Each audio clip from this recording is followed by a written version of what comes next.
In the heart of Burkina Faso, where dawn bleeds copper and truth cuts deep in steel, one man stood on the edge of decision that would shake a nation. Why did Captain Ibrahim Traoré, a soldier turned president, fire his entire cabinet? This is a story of a leader who chose to break a poisoned vessel rather than drink from it. A tale of courage, betrayal, and a fight for a future stolen from children. The hermit in bled a copper-tinged dawn across Ouagadougou, scratching the sky as if it, too, were impatient for something honest to begin. Captain turned president Ibrahim Traoré stood alone on the marble terrace of Kaluba Palace, feeling the grit pepper his cheeks. From this height, the city looked gentle, masons shuffling to work sites, schoolgirls swinging braids like metronomes of hope. But Traoré knew gentleness could be a lie told by distance. He pressed both palms on the cool balustrade and let a low breath escape. If they knew what I know, he thought, they would never again call me cautious. He had slept little. The corridor outside his study still smelled of burnt lamp oil and stale ginger tea, reminders of the night-long meeting that crawled into the small hours and left him with three truths. The cabinet he had inherited was a cracked chalice. International creditors were already circling like red-beaked kites. And, most unforgivably, quiet greed was stealing futures from children who had none to spare. Below, an aide's boots clacked urgently. "Monsieur le President," the young lieutenant whispered, saluting even though no one else was watching. "The ministers are assembled in the council chamber. They expect you at 8 sharp." Traoré glanced at the sun, still struggling above the low roofs. "Tell them I'll arrive when the sun is full," he said, voice steady. "We will meet in truth, not in hurry." The lieutenant hesitated. Scheduled deviations could rattle the protocol office, but the captain's eyes were iron. The young man saluted again. "Oui, mon capitaine." Traoré waited until the aide's footsteps faded. Then he reached inside his jacket, fingers brushing the worn leather notebook that occupied his chest pocket for 18 years, since the day he buried his father on a cracked clay ridge outside Banfora. The notebook had once held a farmer's seed order lists. Now, it held something far more dangerous: handwritten figures, dates, and initials, evidence of money siphoned from wheat subsidy budgets into shell companies registered in Abidjan, Accra, even Dubai. The handwriting belonged to one of his own ministers. A lone dove fluttered onto the balustrade, blinking at him through the dust haze. Traoré stared back. "You came for crumbs," he murmured to the bird. "But today, I have only stones." Weeks earlier, the trouble had started like an itch nobody mentioned. Burkina Faso's countryside had suffered a flash flood. Collapse of the Galaga Dam, drowning 2 villages and scattering survivors into makeshift camps. The disaster stunned the nation. Yet, in the cabinet chamber, platitudes reigned. Minister of Infrastructure Issouf Ouedraogo blamed unpredictable climate events, while the Minister of Finance, Emile Badiono, argued that emergency funds were regrettably tapped out. Photographs of bloated bodies in millet fields seemed to move none of them. That night, Traoré drove himself, without escort, 200 kilometers to the ruined villages. He walked the mud streets, lit only by kerosene lamps, listening. A grandmother in a shredded pain gripped his wrist and whispered, "Monsieur le President, they sold the cement bags months ago. The dam never had a chance." Her eyes held more resignation than blame, and that resignation hollowed him. Back in the capital, he ordered an internal audit of all infrastructure contracts. Within days, the audit team hit walls. Files missing, servers mysteriously wiped, key officials suddenly traveling abroad. The pattern was too precise to be incompetence. It was orchestration. Still, Traoré clung to belief that perhaps only a few rotten apples spoiled the barrel. That belief shattered when Lieutenant Jeremy Nikima, his most trusted intelligence aide, slipped into the president's study one humid night with a flash drive and eyes full of silent outrage. "They tried to kill this, sir," Nikima whispered, holding the drive as if it were dynamite. A junior clerk made a personal copy before systems were scrubbed. Traoré plugged it in. Up bloomed spreadsheets of kickbacks. Gold mine licensing fees rerouted. Medical supply contracts inflated 5-fold. Aid package rice sold across the border, while hospital pantries lay bare. Each transaction signed off by ministers whose rhetoric dripped patriotism in public, yet reeked of private hunger. Traoré's throat tightened. He thought of his father, a cocoa farmer who had died of an untreated abscess because the local dispensary had no penicillin that month. So it happens again on a larger stage, he thought, palm sweating. We trade children's futures for air-conditioned SUVs. He closed the laptop. If this is true, he said, voice low, then every handshake I've made in that chamber was a lie. Nekima's jaw twitched. The dam collapsed, sir. The engineer's preliminary report says substandard concrete. Brands linked to companies on that list. He tapped the flash drive. We have footage of cement trucks leaving the supplier yard at night, half-filled, headed south. They watered concrete to double volume before pouring. A silence fell, heavy as wet wool. Somewhere beyond the palace wall, a muezzin began the dawn call. Traoré rubbed his temples. How many ministers are implicated? At least 8, Nekima said, but the rot reaches deeper. Chief procurement officers, regional governors. I believe the entire council knew or chose blindness. Traoré stood, walked to the window, and watched the first light stain the horizon. It painted the rooftops golden, mocking the truth that gold was already mortgaged by thieves. He remembered the dove he had seen days earlier and felt its ghost on the balustrade beside him, waiting, perhaps, for him to throw crumbs of half measures. Instead, he clenched his fists. Call the elders, he said, and the union of village chiefs. Tomorrow at dusk, I meet them under the kapok tree in Kaya. No recordes, no journalists. The kapok tree meeting was more confession than council. Under its colossal trunk, lit by hurricane lamps, sat 30 gray-haired village chiefs, 6 imams, 3 bishops, and 1 weary president. They listened as Traoré read the damning figures, his voice quivering only once. When he reached the embezzled budget of the National School Meal Program, a child's cry drifted from a nearby hut, and in that tremor sound, every elder's gaze hardened. An imam spoke first. Son, when a calabash spoils the milk, we do not drink around the curds. We pour it out. Murmurs of assent rippled. But the cost? One bishop asked. The world lenders already doubt us. Fire the cabinet, and markets will flee. Let them flee, snapped a chief whose face bore the scars of old smallpox. We rebuild markets easier than we rebuild faith. The discussion stretched past midnight. Strategy, constitutional provisions, risks of military backlash. But the conclusion was unanimous. Purge the rot, restore the commons. Before they dispersed, the oldest chief grasped Traoré's shoulder. Courage, Captain, he said, using the title soldiers still whisper with pride. A true hunter does not fear bleeding his own wound. Over the next week, Traoré moved with the stealth of a battlefield tactician. He requested no formal investigations. The courts were compromised, but instead invited each minister, one by one, to informal breakfast meetings. He spoke kindly, asked after their children, their farm holdings, their holiday plans. As they left, he handed each a sealed envelope marked confidential. Inside every envelope lay a single sheet, a photocopy of the audit's gravest line item with the minister's initials circled. Nothing else. The silence of their guilt would finish the work. Some tried to bargain. Minister Awa Drogo arrived at midnight, sweating, offering a loan of 5 million CFA to the president's discretionary fund. Traoré refused to open the briefcase. Others threatened exposure to foreign press. He left them to their own conscience. One, Emile Badiono, knelt in the foyer, tears on the marble, begging forgiveness.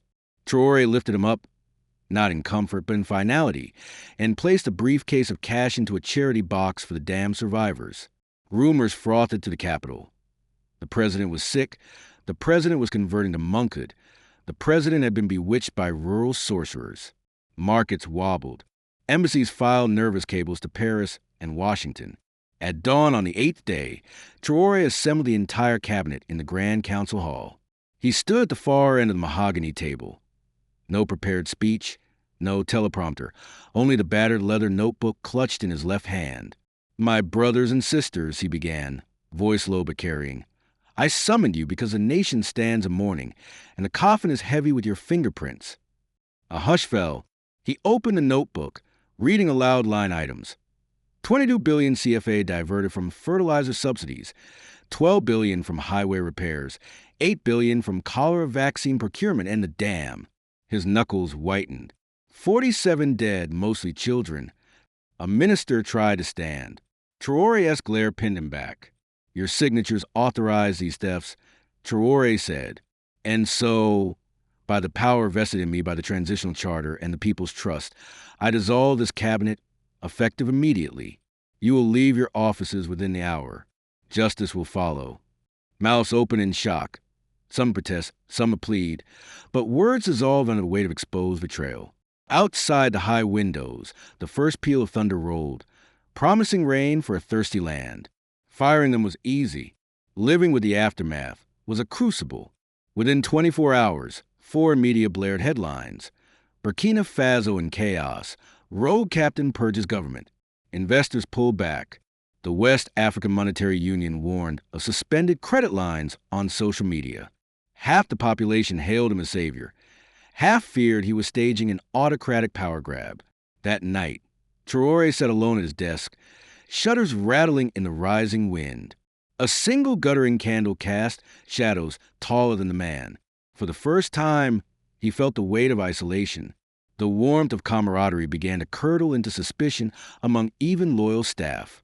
Leadership, he realized, was a desert road walked largely in silence. The phone rang, a landline reserved for emergencies. On the other end, Lieutenant Nakima spoke in clipped tones. Sir, a convoy of black SUVs left Minister Badiono's estate, likely heading to the border. Do not pursue, Traoré ordered. Borders are alert. Let them taste exile. Burkina Faso is not a safe house for ghosts. He hung up, rose, and walked to the open window. Sheets of rain slashed the courtyard, drumming on statues of past presidents. He remembered school lessons where teachers urged students to fear storms. Yet his father had said storms were just the sky's way of washing lies off the earth. He whispered into the rain, "Wash us clean." Predictably, blowback came swift. Anonymous dossiers landed on foreign desks, accusing Traoré of financial improprieties, laughable sums compared to those he had exposed. A Parisian columnist labeled him the new tyrant, disguised as populist. A Washington lobby group circulated memos urging sanctions. But something unexpected bloomed beneath the negative press. Ordinary citizens kept working.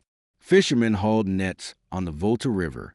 Seamstresses sewed uniforms for the new school term. Women of the Zabra Collective pooled microloans to rebuild grain silos.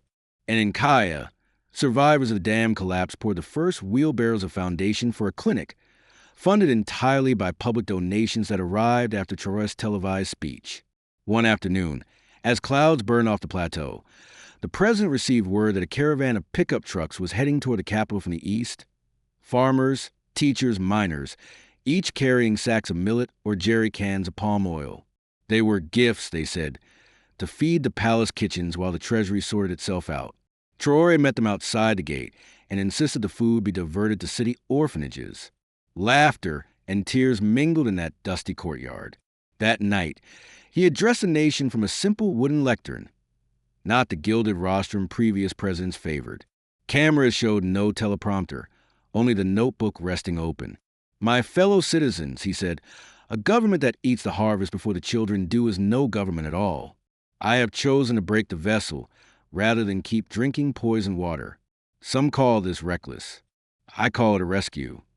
He outlined emergency measures, a lean 8-member provisional council chosen from civil service technocrats with clean records, a public web portal publishing every franc spent, whistleblower hotlines run by retired judges, and, for the first time in national history, citizen assemblies in each province with direct veto power over infrastructure contracts. International markets trembled at first, then slowly steadied. Transparency bred numbers they could read. Within 2 months, a Danish development bank restored a paused agriculture loan, citing unprecedented fiscal clarity. The African Development Fund dispatched pediatric surgeons to the new Kaya Clinic, free of administrative fees. Most remarkably, diaspora remittances surged 30%. Sons and daughters abroad finally believing their wire transfers wouldn't evaporate in government haze. Traoré kept no scoreboard. He judged progress by quieter metrics. Mothers no longer walking 20 kilometers for vaccine day. Tractor tire ruts in once empty fields. The laughter of school children echoing down Ouagadougou's back streets long past sunset. Yet the story lacked closure until the day Traoré returned to the dam site. The rainy season had transformed the plain into a patchwork of glittering ponds. In the distance, scaffolding surrounded a new concrete spillway, its mix verified daily by local volunteers. At the edge of the water stood a small graveyard of wooden crosses, each hand painted with a name. Traoré stepped down from the Land Cruiser and approached. An elderly woman, barefoot, spine stooped, knelt, planting wildflowers around a fresh cross. She looked up, recognition flickering. "You came back," she said softly. It was a grandmother who had told him about the watered cement. He knelt beside her. "I promise." She traced her fingers over the letters of her grandson's name on the cross. "They say you fired them all, the men who built a dam of paper promises." He nodded. She smiled, lines deepening like tributaries carved by sorrow and endurance. "Then my boy did not drown for nothing." Traoré felt the sting behind his eyes. He wanted to apologize for every orphan hour she had endured, but apology was thin cloth against such grief. Instead, he reached into his jacket and pulled out the leather notebook. "This," he said, pressing it into her hands, "is the ledger that exposed them. Keep it. Put it in the village archive. Let no child grow up thinking justice is only a rumor." Her fingers closed around the book as if accepting a newborn. "And you," she asked, "what will you keep?" He looked toward the rising walls of the new dam, sunlight flashing off honest steel bars. "I keep the memory of 47, he said. "Every dawn, every dusk, they will judge my footsteps." A breeze lifted, swirling the wildflower's fragrance into the air, carrying it across a construction site, where workers paused and waved. Traoré rose, dusted his knees. As he climbed back into the vehicle, Lieutenant Nikima leaned through the window. "Ready to leave, sir?" "Not yet," Traoré answered. He motioned to the driver to wait, then stepped away, shoes sinking slightly into damp earth. He walked to the spillway and picked up a chunk of cured concrete, turning it in his hand. It was solid, no hollow echo, no shortcut. He laid it back gently, as one might return a heart to a chest. Then he spoke, perhaps to the sky, perhaps to the souls beneath the crosses. "A nation does not need perfect leaders," he murmured, "only leaders who know whom they serve." Far above, clouds drifted like slow sails toward the north. Somewhere beyond them, the kites of investors still circled, and critics would find new angles to mistrust. But in that open plain, smelling of wet clay and wildflowers, Ibrahim Traoré understood the simple pulse of the land beneath his boots. If straw is set on fire, it burns quick and bright, leaving only ash. But if you water a seed, it grows quietly, season after season, until its roots hold the very ground together. And so, Ibrahim Traoré walked forward, carrying the weight of a nation's trust, planting seeds for a future where justice is not a rumor, but promise kept, one honest step at a time. Let us know in the comments below. And don't forget to subscribe for more incredible stories about justice and comeback victories that will restore your faith in standing up for what's right.